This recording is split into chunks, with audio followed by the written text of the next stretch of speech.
자, 얘들아, 안녕. 네, 반갑습니다. 자, 친구들, 우리 이번 주에 아마 예배 키트 박스가 친구들의 집으로 좀 배송이 됐을 거예요. 지난주에 교회에서 받아간 친구들도 있고, 또 그리고 택배로 지금 받아간 친구도 있을 겁니다. 몇몇 친구들에게는 택배가 지금 도착했다고 목사님께 알림이 왔는데, 또 어떤 친구들은 아직 못 받았을 수도 있을 것 같아요. 그래서 조금만 기다리고, 또 우리 다음 주에 그 택배에서 이제 공과책이 있는데, 그 공과책으로 한번 우리 다음 주부터는 공과를 한번 진행해 보도록 하겠습니다. 자, 오늘 예배 드릴 준비 됐나요? 우리 한번 그러면 우리 단정한 옷차림, 그리고 바른 자세, 그리고 목사님 보내준 예배 노트까지 준비하면서 우리 예배 한번 시작하겠습니다. 사도신경으로 예배를 시작합니다. 자, 두 손 모으고, 전능하사 천지를 만드신 하나님 아버지를 내가 믿사오며 그 외아들 우리 주 예수 그리스도를 믿사오니 이는 성령으로 잉태하사 동정녀 마리아에게 나시고 본디오 빌라도에게 고난을 받으사 십자가에 못 박혀 죽으시고 장사한 지 사흘 만에 죽은 자 가운데서 다시 살아나시며 하늘에 오르사 전능하신 하나님의 우편에 앉아 계시다가 저리로서 산자와 죽은 자를 심판하러 오시리라. 성령을 믿사오며 거룩한 공예와 성도와 서로 교통하는 것과 죄를 사하여 주시는 것과 몸이 다시 사는 것과 영원히 사는 것을 믿사옵나이다. 아멘.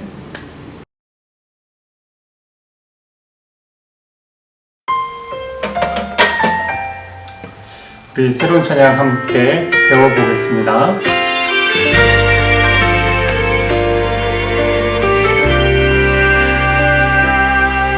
겸손하고 싶어요.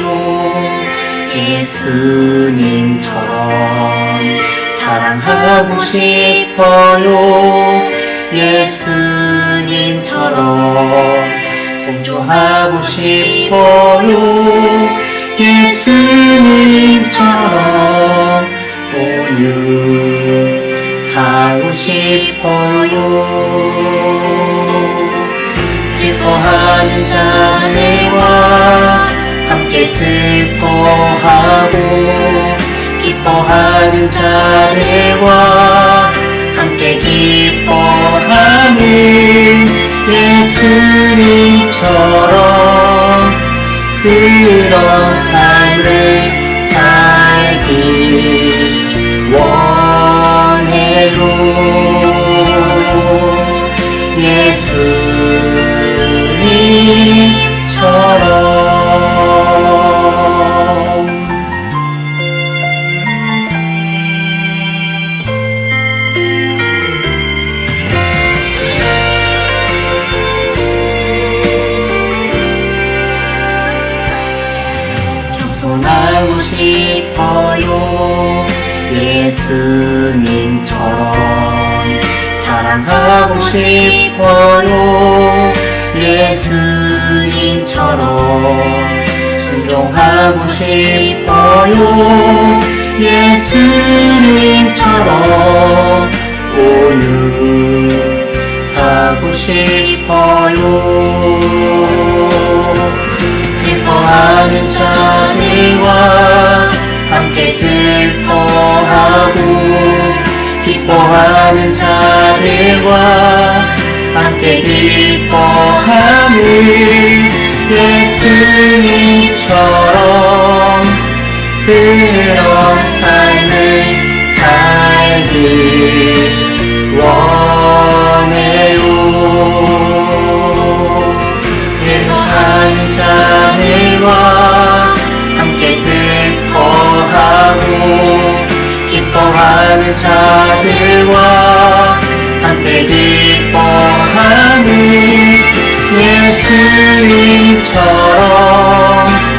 그런 삶을 살기 원해요. 예수님처럼.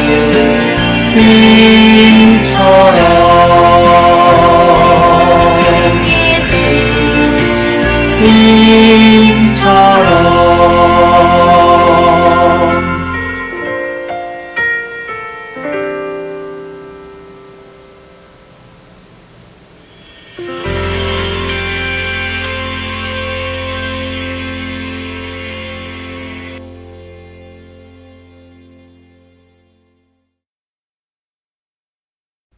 하나님, 이번 한 주도 잘 지내게 해주셔서 감사합니다.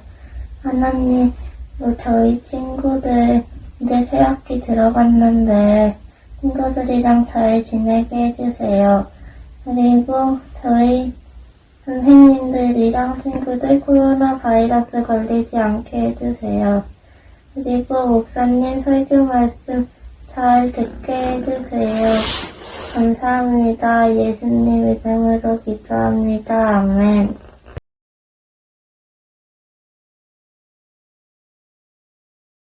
오늘 말씀 보겠습니다.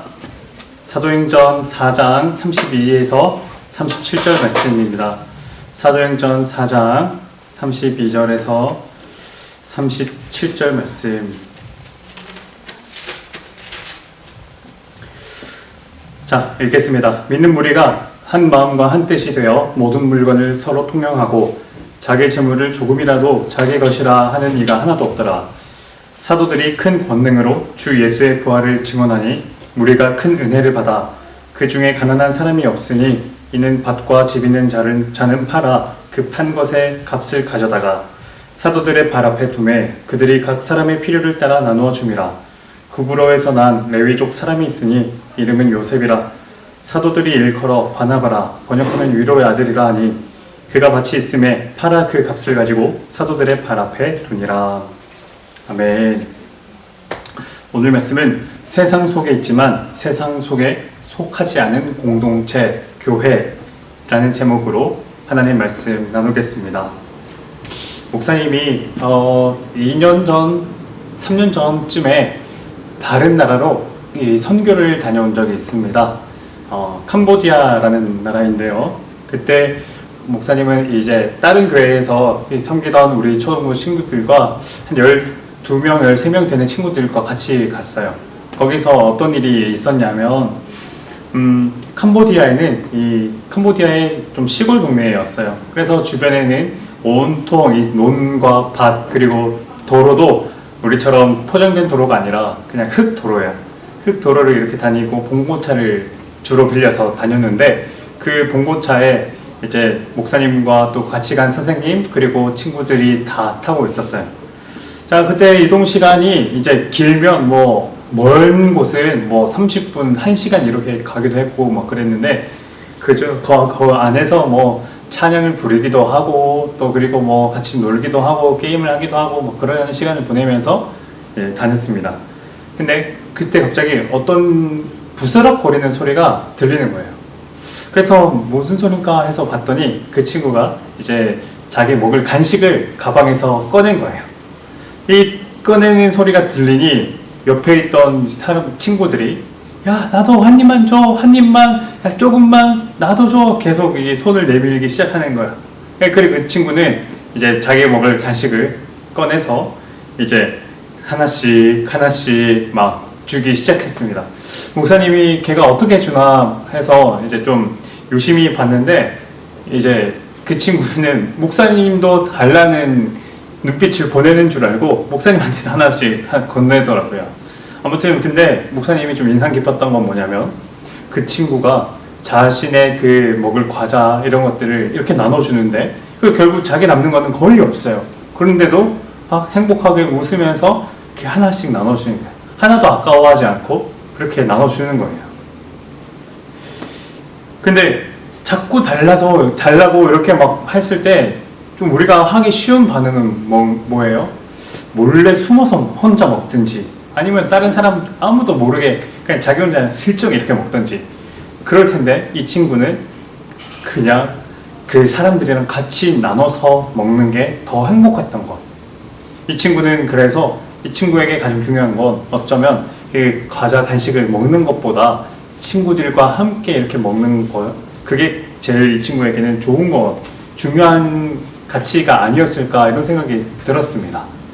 왜 이런 말씀을 하냐면 이런 태도가 교회의 맨 처음 부분 그게 4글자로 초대교회라고 하는데 맨 처음 생겨났던 이 교회들이 했던 모습이기 때문이에요. 자, 초대교회의 모습 당시 가장 첫 번째 교회의 이름이 바로 초대교회라고 하는 건데 이 초대교회에 어떤 일이 있었냐? 33절이에요. 32절. 믿는 무리가 한 마음과 한 뜻이 되어 모든 물건을 서로 통용하고 자기 재물을 조금이라도 자기 것이라고 하는 이가 하나도 없더라. 그 사람들은 자기 재물, 자기 것에 대한 욕심이 거의 없었던 것 같아요. 그냥 나눠주고 그냥 자기 것을 그냥 퍼주고, 그래서 어떤 결과가 있었냐면 34절. 그 중에 가난한 사람이 없으니 이는 밭과 집 있는 자는 팔아 그 판 것의 값을 가져다가. 어떤 결과가 있었다고요? 그 중에 가난한 사람이 없으니. 이 사람들이 보기에 같은 교회 교인들 중에 누군가 뭔가 가난하거나 아니면 뭔가 좀 부족하거나 이런 일이 있으면 생활이 어렵다 생각하게 되면 계속 도와주는 거예요.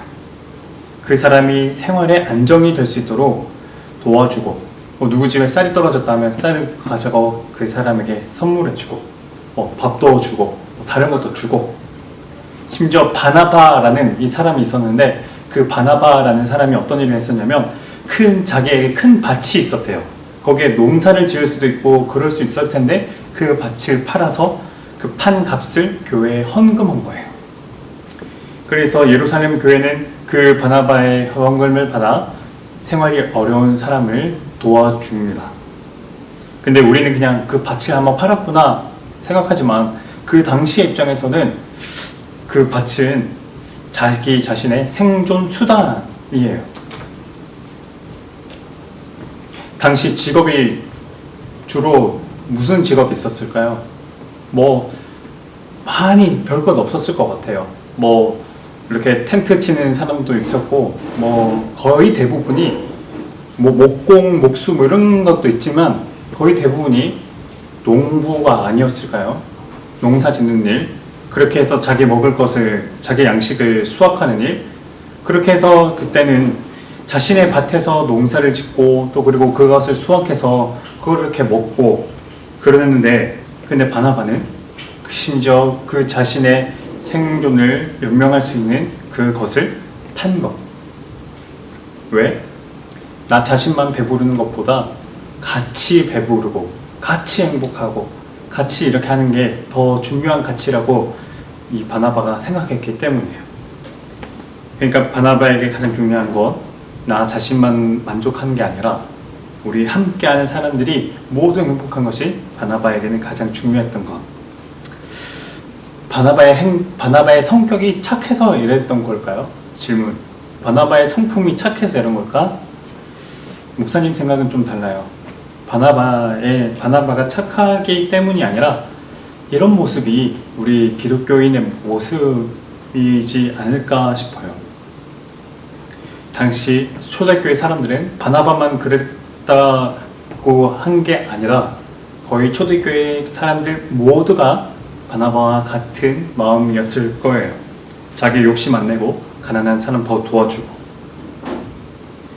왜 그게 당연한 걸까? 31절.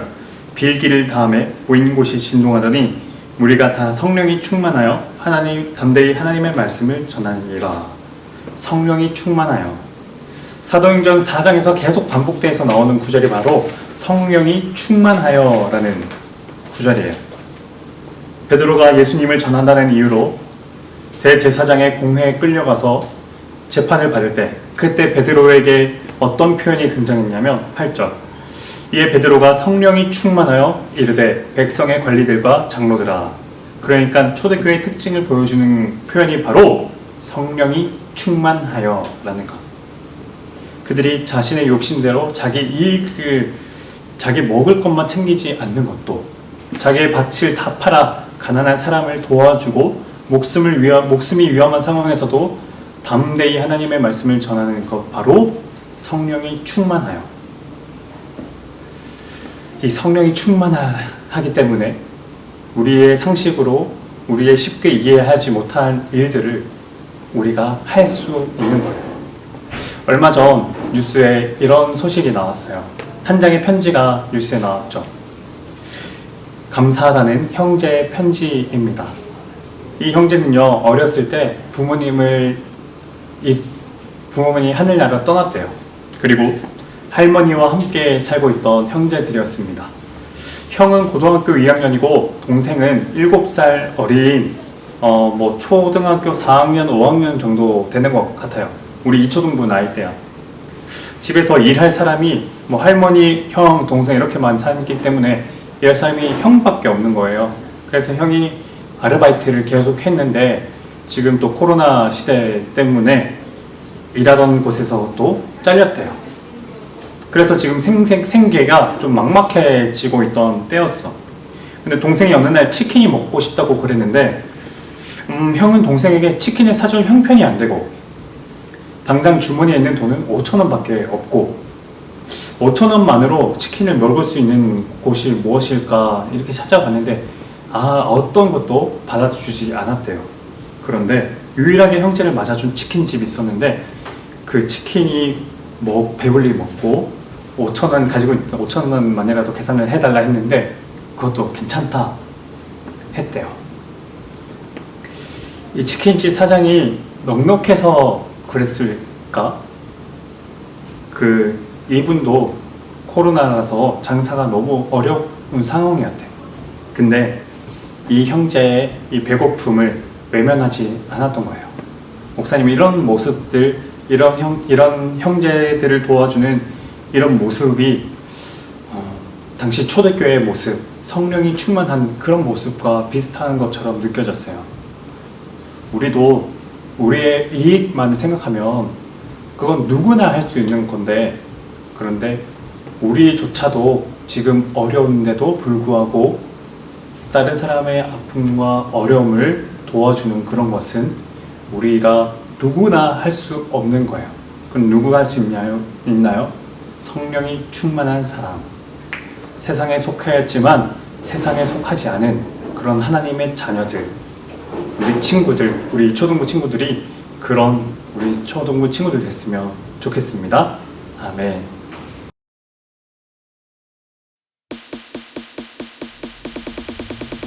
얘들아, 광고하겠습니다. 자, 첫 번째 예배 키트 박스를 우리 친구들이 받았을 거예요. 자, 예배 키트의 내용물들을 하나하나 잘 보고 우리 예배 키트를 잘 활용했으면 좋겠습니다. 예배 키트에서 가장 중요한 건 뭐냐면 간식, 뭐 친구들은 간식 좋아하겠지만 그것보다 목사님은 거기 안에 공과책과 그리고 예배 노트가 있어요.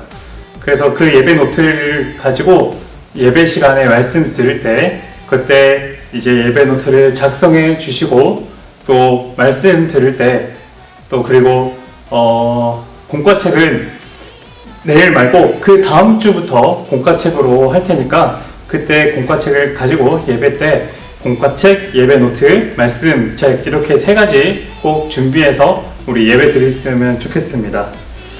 자, 두 번째 광고입니다. 두 번째는요, 우리 4월부터 가정예배가 드려집니다. 가정예배는 뭐 어떻게 하냐, 그거는 목사님이 나중에 다시 한번 자세하게 설명을 해드릴게요. 그래서 우리 친구들이 가정예배를 통해서 우리 가정에서 부모님과 함께 가정예배로 하나님께 나아가는 우리 친구들 되길 바랍니다. 자, 광고 여기서 마무리하겠고 목사님이 이제 주기도문하고 오늘 예배를 마치겠습니다. 자, 다같이 눈 감고 기도합니다. 하늘에 계신 우리 아버지여, 이름이 거룩히 여김을 받으시오며 나라의 마옵시며 뜻이 하늘에서 이루어진 것 같이 땅에서도 이루어지이다. 오늘날 우리에게 일용할 양식을 주옵시고 우리가 우리에게 죄 지은 자를 사하여 준 것 같이 우리 죄를 사하여 주옵시고 우리를 시험에 들게 하지 마옵시고 다만 악에서 구하옵소서. 대개 나라와 권세 영광이 아버지께 영원히 있사옵나이다. 아멘.